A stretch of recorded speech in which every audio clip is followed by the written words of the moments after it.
Now, what we're going to hear next is an attempt to look briefly at the concept of delivering customized solutions to people and helping them to go that mile further in tackling the issue of improving their diet on a personalised basis. And Silvia is going to do this from Technical University of Munich. Here we go. So good morning, also from my side. Thank you for the kind introduction. So as John just told you, in the proof of principle study, we gave our participants an overview about their nutritional status, and we also advised them on exchanging certain food items on different levels of personalization. But within Food for Me, we also wanted to explore if there's an even more personalized way to change a person's diet by developing a more advanced, or at least another kind of recommender system.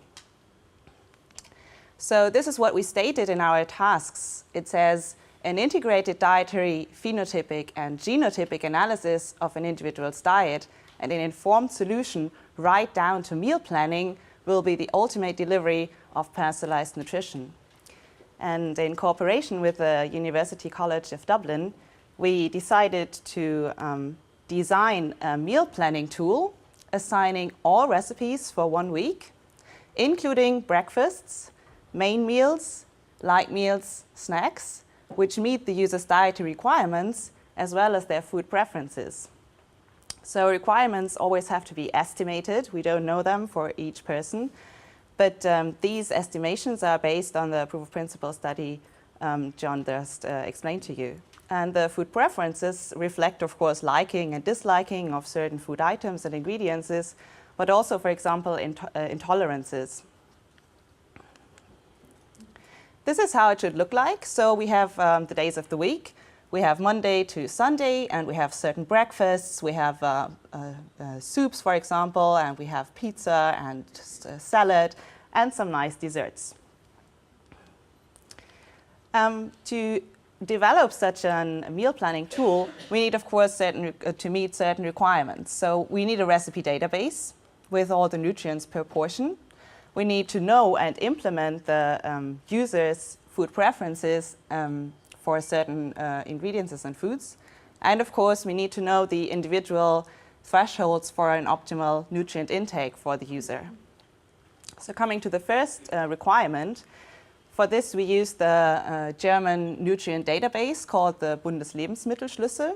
And within here, we have a nutritional value table, which was developed for the assessment of nutritional surveys in Germany. It covers a whole lot of foods that are available on the German market. Also raw foods, food preparations, but also whole dishes and meals like cereals with milk and banana or pizza margarita. And we only took those ones which are also standalone meals and snacks. And we assigned those meals to breakfasts, light meals, main meals, and snacks. And also we had we rated them concerning their fruit and vegetable content. The next thing we wanted to know is the food preference of the user. So we developed a questionnaire where you can tick certain items. In the first part, we wanted to know anything about the food intolerances and allergies. So you can tick, for example, lactose intolerance or nut allergies. We also implemented something like other reasons. So you can tick, I'd like to have a source of fiber in there in my meal plan, or I'm a vegan or a vegetarian. And in the last part, you can tick special food items like favorite dishes or least favorite dishes. And you can write them down here. And now we have to numerically weight these preferences. So the recipes are either excluded because of allergies or least favorite dishes. They're rated high or low for other reasons. And the highest rating is for the favorite dishes. And this looks like this. So all the recipes are listed down here, and they have a numerically weighting for the preference.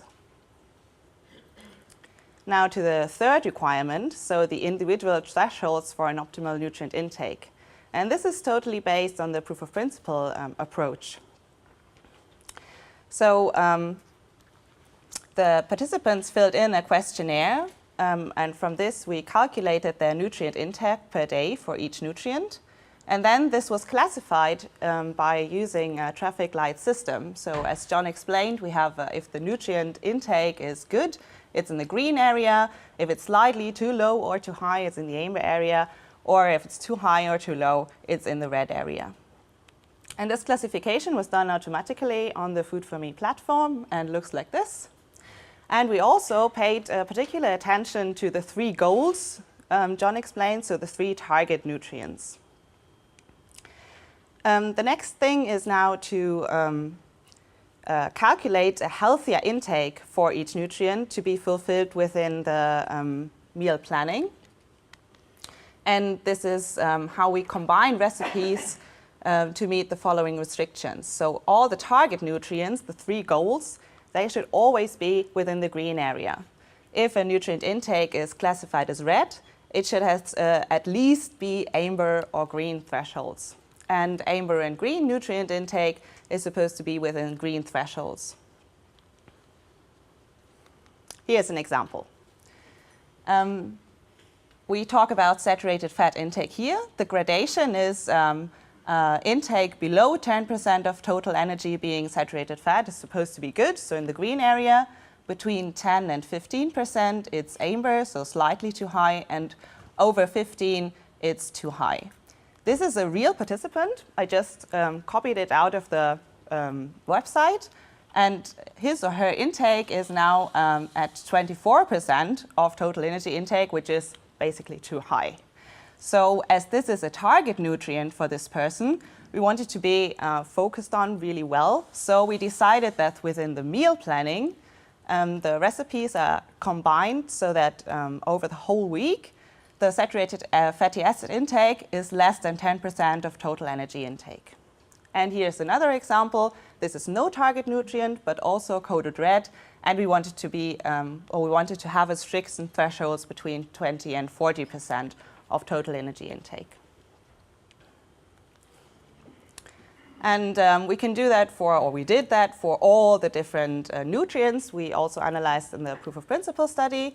And so we have certain thresholds for each of the nutrients. These are always the target nutrients for this specific person.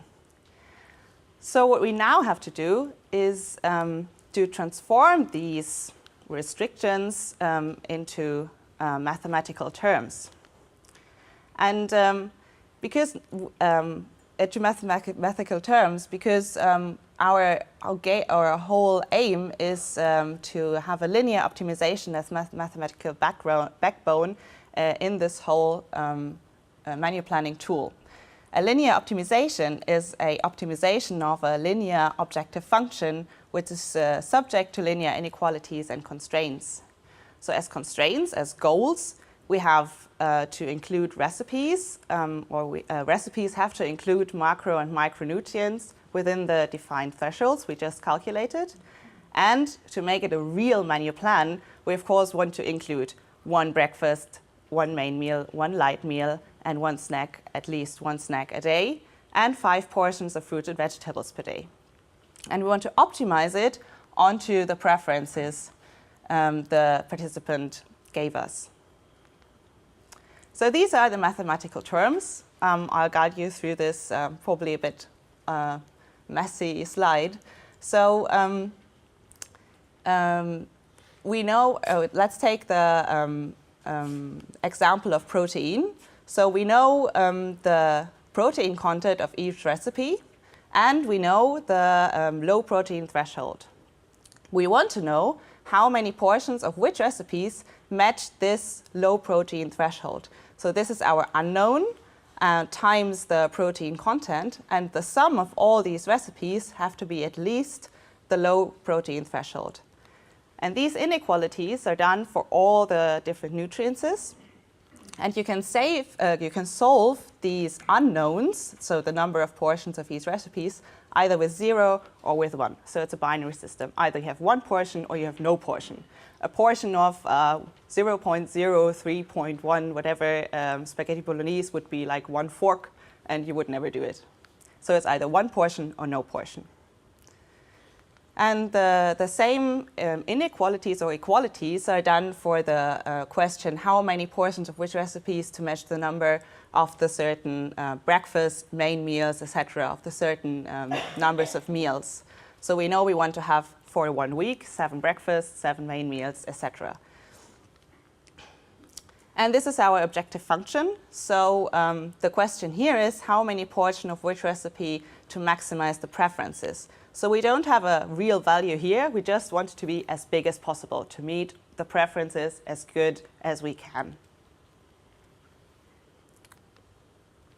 I won't show you loads of algorithms, no, because it's just lots of mathematical and informational terms. I did the whole programming using the software R, specified RStudio, and I used a package which is LPsolve APE. And this is what I look at every day on my screen. And it's quite nice because all the arrows are normally in red, and here I'm blue, so I'm really happy then. So when I run through this whole exercise with one person who gave me, for example, this kind of preference questionnaire, so no allergies, no intolerances, and also no other reasons, just I love pizza. Pizza is great, and there should be at least 1 portion of pizza in my menu plan. I take all the dietary information I have from this person, from the Food for Me study, and this is what's coming out. So we have different breakfasts, cereals with milk and banana, for example, or porridge, or cereals with yogurt. We have some salads, pumpkin soup, some caprese salad, very useful for pizzas as well. And we have 2 versions of pizza here, pizza with mozzarella and tomatoes, and pizza siciliana. We also have some nice desserts here, for example, nut cake or nut apricot cake, and some salads. So this is a list we get at the end, but we can also spread this over the whole week from Monday to Tuesday and to Sunday, and this is how it looks like. So for Monday, there would be cereals with milk and banana, 1 portion, 1 portion of Oriental salad, 1 portion of nasi goreng, and as dessert, we have sweet cottage cheese with apples.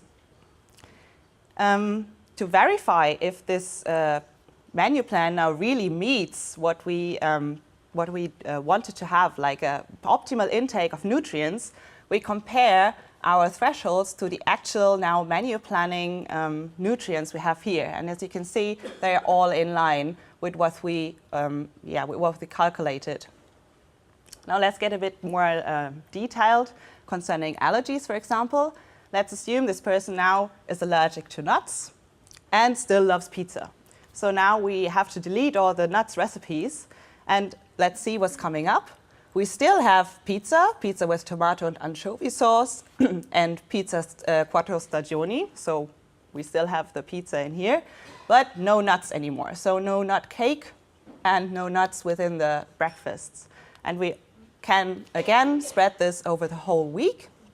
And it looks like this. We still have, for example, the pumpkin within here, but no Oriental salad, but chicory salad with lemon dressing, for example. And again, we can recheck on the nutritional values, looking at the calculated or the ranges we want the nutrients being in, and it matches with our meal planning tool. In the end, in the last month, I also did some qualitative interviews and took real Food for Me participants and asked them what they think about these personalized meal plans. So for each of them, I asked to fill in the preference questionnaire, and I let it run through my programming and asked them what they think about it. And this was coming out. So general statements about this kind of personalized nutrition, where it's easy to use if there's enough time for cooking. You don't have to worry about healthy eating as well as tasty eating. You don't have to worry, oh, I should eat an apple now, but I don't really like them. So it's all in there for you, designed on your preferences. And some also said there's more variety over the week now, because they always have pasta. It's easy, it's fast to cook, but now they have more ideas of what to cook over the week. Still, it's quite inflexible, of course, so no spontaneous shopping. and probably not that useful for STEM families or self-contained visitors. Comparing now the Food for Me recommendations with this personalized meal plan, they said that preferences are a very good improvement for comparing to the POP study, and they were all very satisfied with their main meals. So all of them said, I would eat all of the main meals you provided me with my personalized meal plan. There was a bit of unsatisfaction with snacks and salads, especially people who like to eat raw fruits over the day. There wasn't enough in there. So probably we can enlarge the favorite dishes portion and then write in apple one at least 7 times a week or something. And the meal plan 1, so the listing up, was more realizable than the spreading over the week, over the days. And this is actually my last slide. And at the end, I'd also like to thank, of course, the group around Hannelore Daniel, especially my supervisor, Kurt Gedrich, and the group around Mike Gibney, Lorraine, Aline, Neve, and Marianne. And I'd also like to take the opportunity, as I'm kind of representing the PhD students here, to say that it was really a great project for me, and I think I speak for all of the PhD students that it was really, really great for interdisciplinary and also for international networking and also for making really good friends. Thank you.